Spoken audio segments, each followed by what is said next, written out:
Kupal ka, Bongbong Marcos!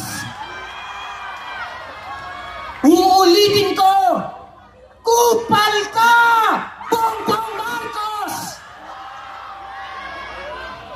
Kurap, pasista, lango sa kapangyarihan, kaya kupal.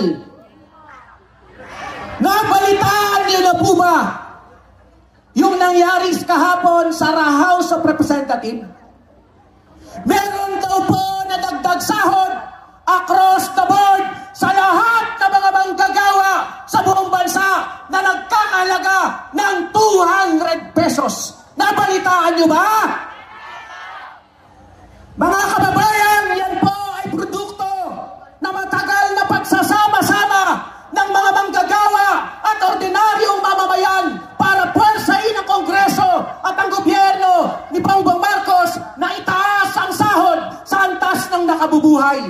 Kulang pa yan. Kulang na kulang ang 200 pesos. Pues, Bongbong Marcos, hinahamon ka ng uring manggagawa na pirmahan mo a certified a certain bill ang 200 pesos para mapakinabangan na yan ng mga manggagawang Pilipino.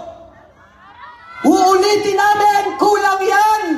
Kaya mahalaga, itutuloy pa rin namin ang paglaban para sa nakabubuhay na sahod dahil ang totoong kailangan ng bawat pamilyang Pilipino ay 1,200 pesos kada araw. Napakalaki ng ambag ng mga manggagawang Pilipino. Taon-taon, tumataas ang ating productivity. Taon-taon, kumikita ng milyon hanggang bilyon ang pinakamalalaking dayuhan at lokal na korporasyon sa Pilipinas. Taon-taon, ipinagmamalaki ng punyetang si Bongbong Marcos na one of the fastest growing economy ang ekonomiya ng Pilipinas. Pero ang sahod naming mga manggagawa ay nananatiling nakapako sa napakababang halaga.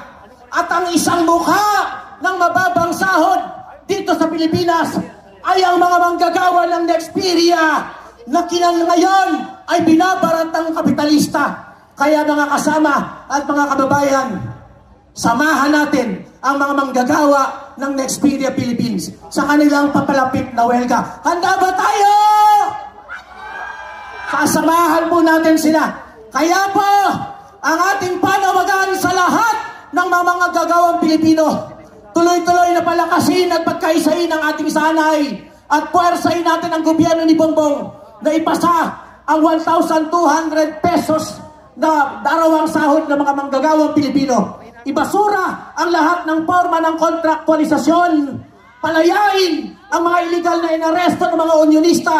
Palayain ang lahat ng bilanggong politikal. Mabuhay ang mamamayang Pilipino. Mabuhay ang uring inapi at pinagsasamantalahan.